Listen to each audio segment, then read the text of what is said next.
इसलिए माताओं, वो देश की डूबती नाव आपने केवल पार नहीं लगाया। एक और आपको गिनवा दूं आपकी विशेषता। मेरी दादी कहा करती थी, बेटे तवे की टंकार 100 कोस जाती है। मेरी सोच में नहीं आया, कोई आए बोले चल पानी लेके जा, दूध लेके जा, चाय लेके जा, रोटी लेके जा, और बैठक पे दिन भर अगर कोई मेहमान आ गया, उधर स्कूल से छुट्टी आ गई, हम सोचते थे 2-4 इधर उधर खेलने जाएंगे, इकट्ठे हो गए, और कोई अतिथि आ गया, हमें बड़ा बुरा लगता था। हमने कहा बैठक दूर है, घर पे 2-4 चक्कर मारने पड़ेंगे, नहीं चक्कर लगाओ शाम को पिटाई होगी, क्या करें।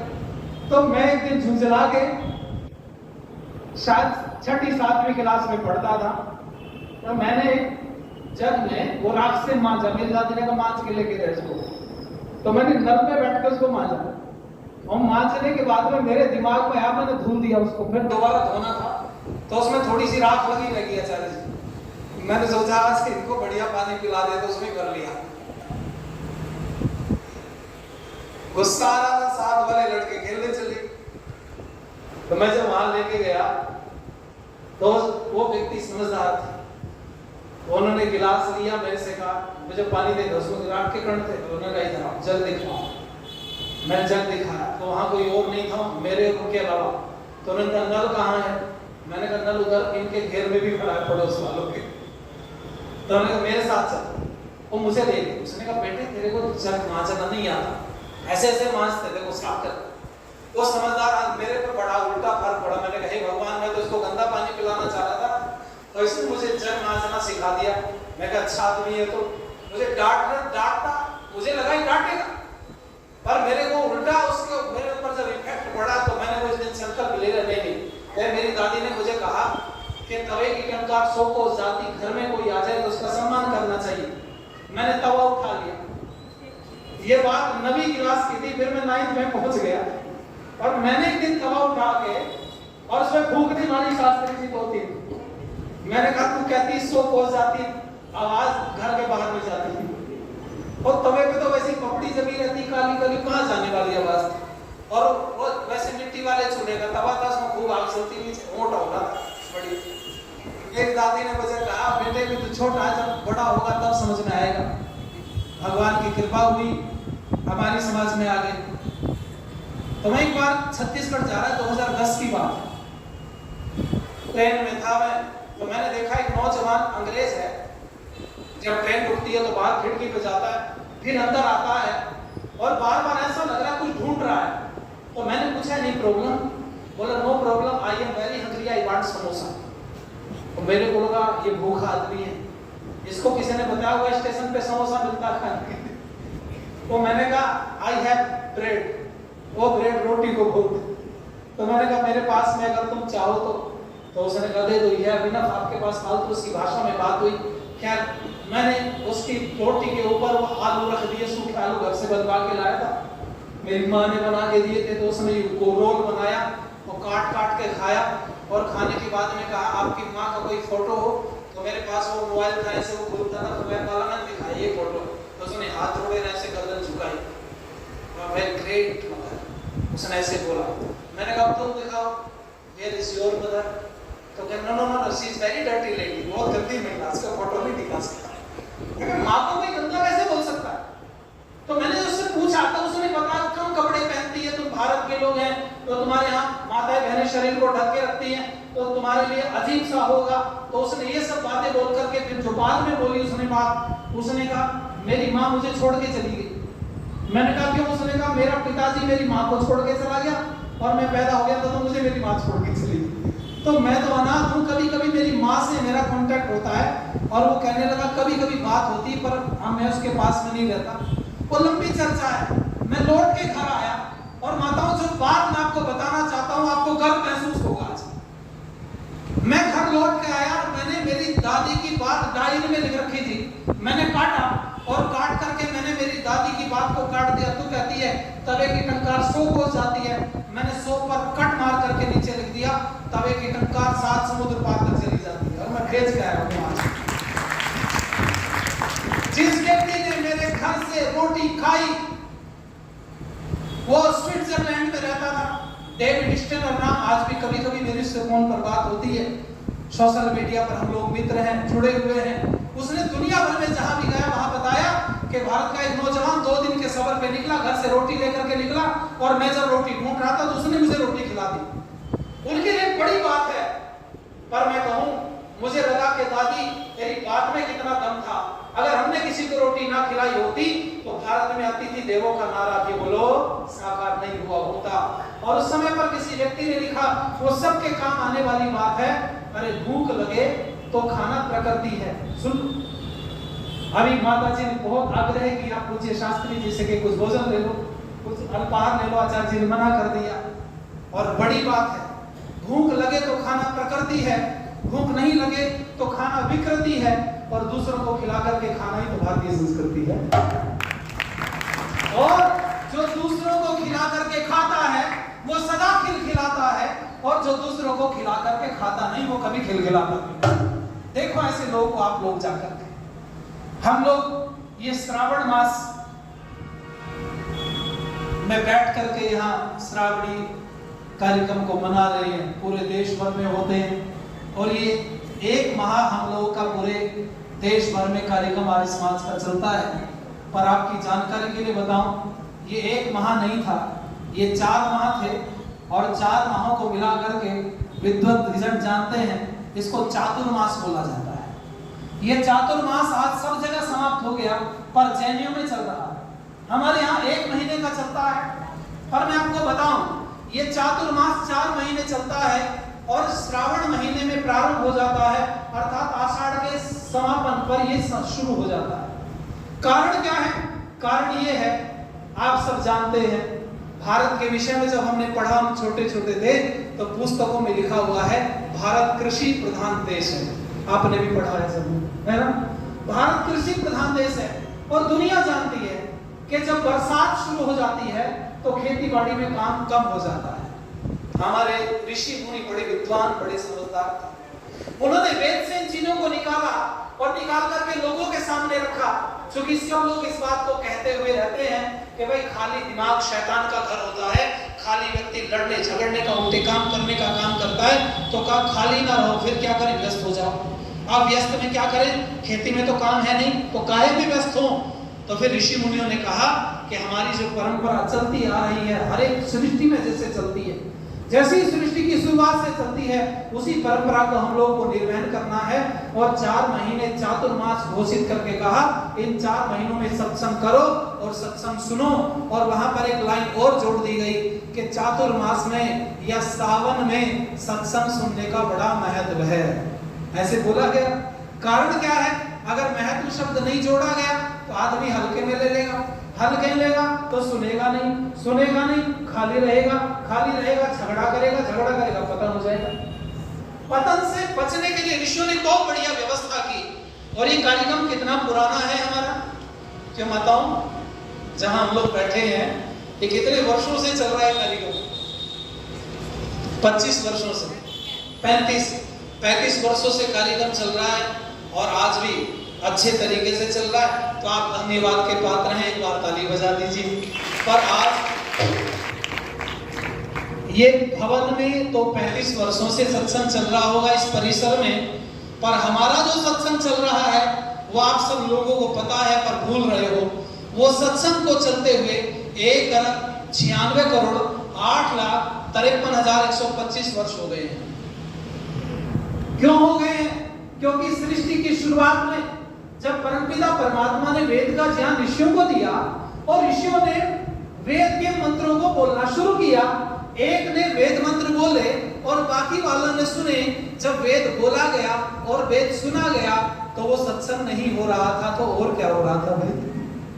इसलिए हमारे यहाँ पर सुनने सुनाने की परंपरा है।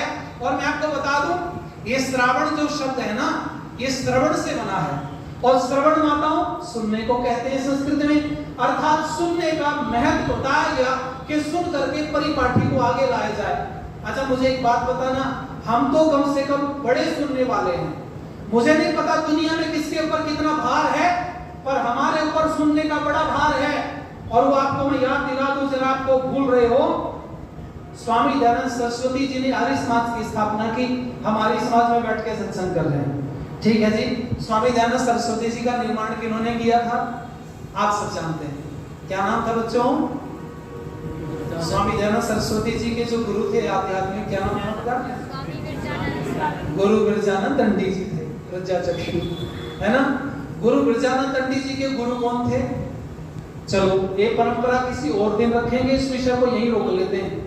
पर मैं आपकी जानकारी के लिए बताऊं, एक नौजवान गले तक पानी में खड़ा हो जाता था और खड़े होने के बाद गायत्री का जप करता था और गायत्री का जप करने के बाद में वहां से फिर बाहर निकलता था।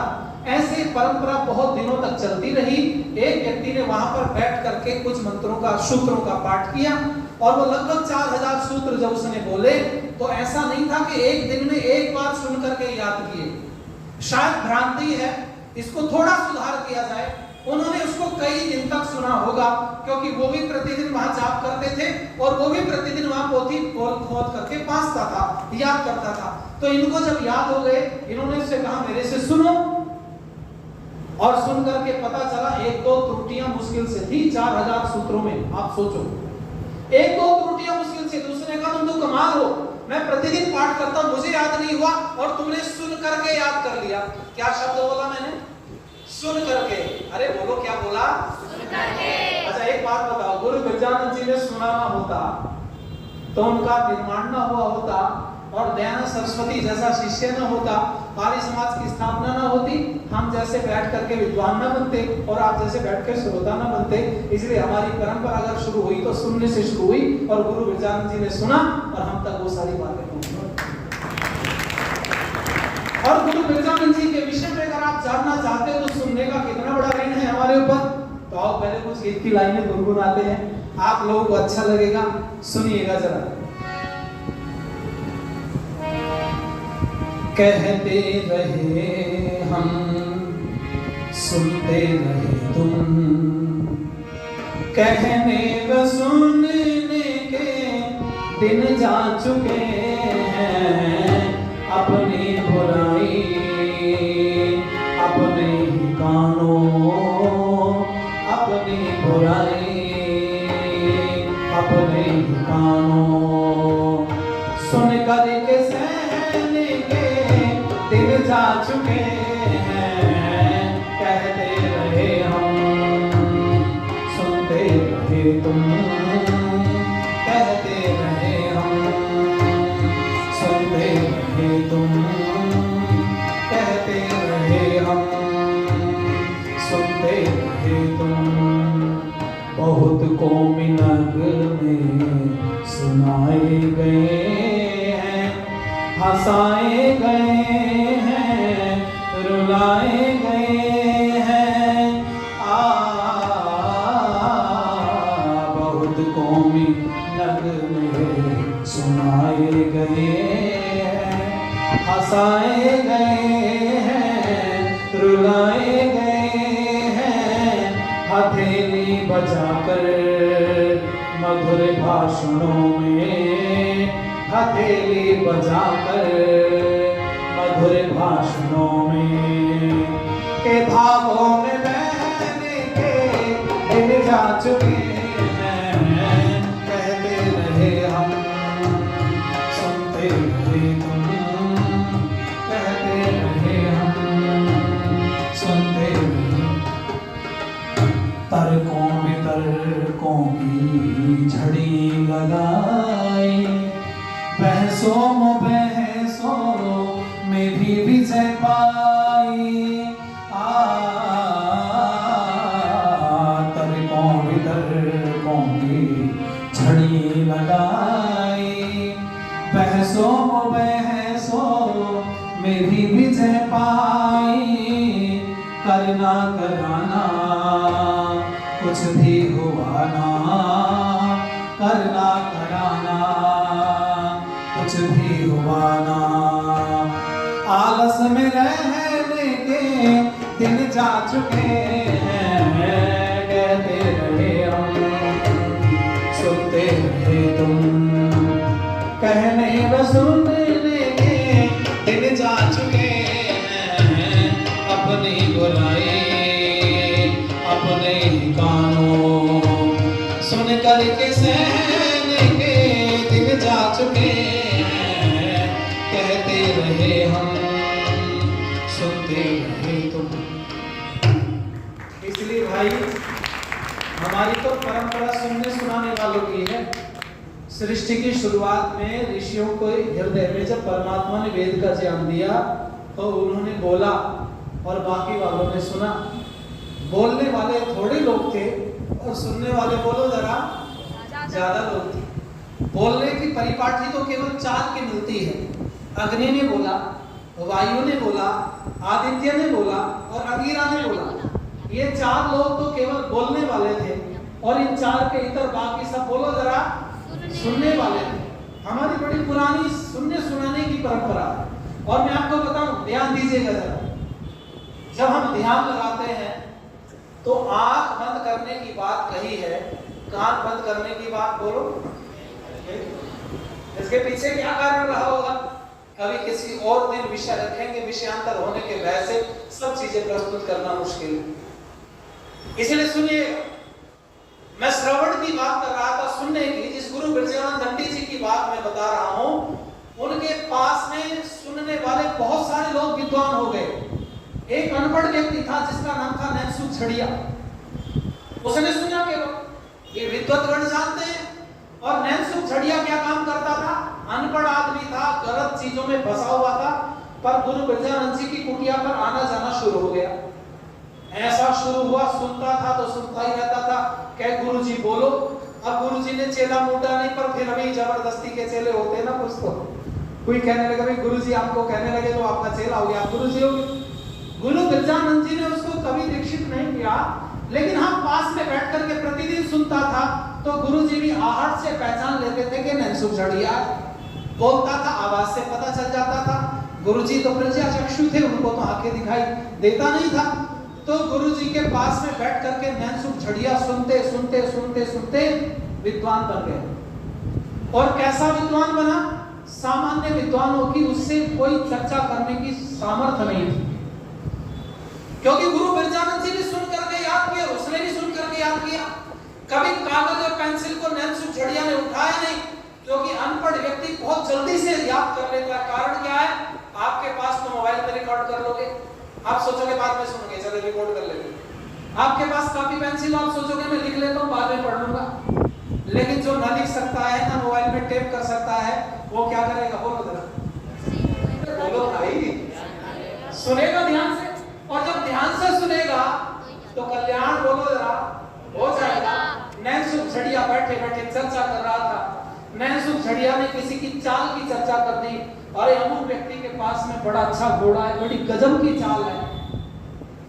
बस गुरु बिरजानंद जी बैठे थे, शब्द पकड़ते थे। कहने लगे नैनसुख झड़िया, चाल घोड़े की नहीं होती। बोले और चाल तो शतरंज की होती है। अभी शतरंज की चाल के विषय में नहीं पता। जिस दिन तुझे शतरंज की चाल के विषय में पता चल गया, तब तुझे पता चलेगा शतरंज की चाल में आगे पूरी दुनिया की चालें फेल है। बस इतना कहते ही नैनसुख झड़िया ने पूछा, गुरुजी बोले हाँ, आपको शतरंज के विषय में क्या पता? अच्छा, बिना आंखों वाला व्यक्ति शतरंज खेल सकता है कभी? अरे हाँ तो कर दो भैया, देखो गर्दन गर्दन हिलाते रहो। मुझे आपको 5 दिन बर्दाश्त करना है। झेलना तो पड़े। हमारे आचार्य जी कह रहे थे, आपको अच्छा लगा, मुझे तो पता नहीं अच्छा लगे बुरा लगे, पर मेरा ऑप्शन नहीं है। 5 दिन अगर मैं जिंदा रहा तो मैं सुनना पड़ेगा और मैं सुनाऊंगा।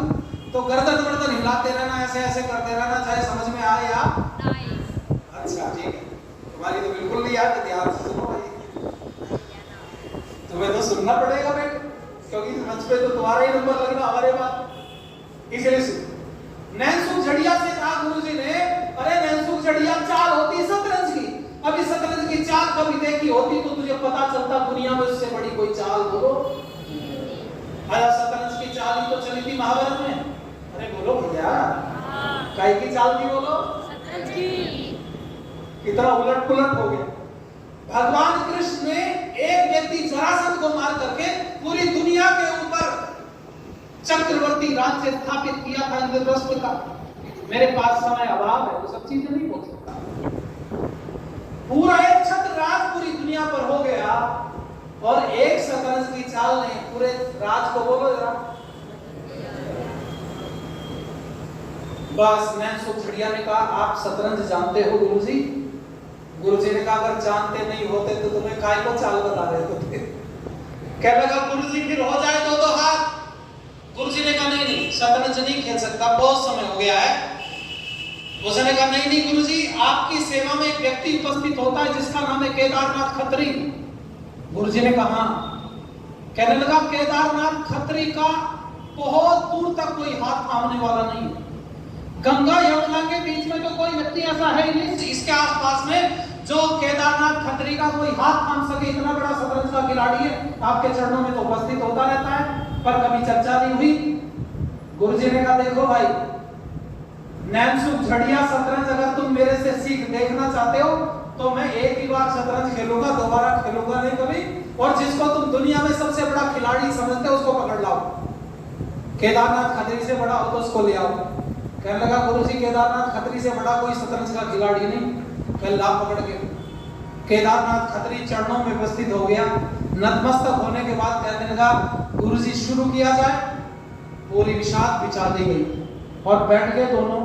केदारनाथ खत्री इधर, गुरुजी उधर, नैनसुख झड़िया बीच में। एक दूसरी तरफ कोई व्यक्ति और दृष्टि रखने के लिए रखा गया जो तीसरा व्यक्ति देख सके। नैनसुख झड़िया को गुरुजी ने कहा मुझे तुम पर विश्वास है, घोड़े को, वजीर को, राजा को यहाँ लगा दो जहां लगना चाहिए। लग गया, ठीक है, कौन चलेगा चाल? केदारनाथ खत्री ने कहा मैं चल देता हूँ। केदारनाथ खत्री गुरुजी तो कहता था पर हारना नहीं चाहता था। सुन लो सब जन। केदारनाथ खत्री चलता चला गया चाल। नैनसुख झड़िया को गुरुजी पूछते थे कहाँ घोड़ा, कहाँ राजा, कहाँ वजीर, और कहते थे आपके ये वाली चाल चलते। नैनसुख झड़िया चाल चलता रहा गुरुजी की तरफ से। खेल का कोई अंत नहीं हो रहा है, घंटों निकल गया। गुरुजी ने एक बात पूछी, केदारनाथ खत्री बोले हाँ, अब तक कुल मिलाकर के कितनी चाल हुई? कहने लगा गुरुजी गिनी नहीं मैंने। के गिना नहीं? बोला ना। वो कहने लगे तू तो बहुत कच्चा खिलाड़ी है। गुरु बिरजानंद ने कहा कच्चे खिलाड़ी हो केदारनाथ खत्री, 172 चाल चली जा चुकी हैं। अब मैं नैनसुख झड़िया से बोलूंगा 173 चाल चली जाएगी और तुम्हारे खेल का काम तमाम हो जाएगा। यही हुआ, गुरुजी ने 173 चाल चली और खेल समाप्त। केदारनाथ खत्री इतना बड़ा शतरंज का खिलाड़ी माथा पकड़ के बैठ गया। जिस व्यक्ति को आंखों से दिखाई नहीं देता है वो व्यक्ति इन सब चीजों को कैसे जान सकता है? पर मैं आप सब लोगों से कहूं, ये उदाहरण क्यों दिया? सुनने के लिए दिया। किस लिए दिया बोलो जरा? सुनने के लिए। अच्छा, गुरुजी को शतरंज किसी ने सिखाया होगा तो बोल करके सिखाया होगा और गुरुजी ने सुना होगा। हाथ पकड़ करके तो बताया नहीं होगा इधर रखो, क्योंकि वो तो सब बदलती रहती है परिस्थिति। इसलिए सुनने का हमारी संस्कृति में कम से कम बहुत बड़ा महत्व है। आओ एक गीत की लाइन में सुनो।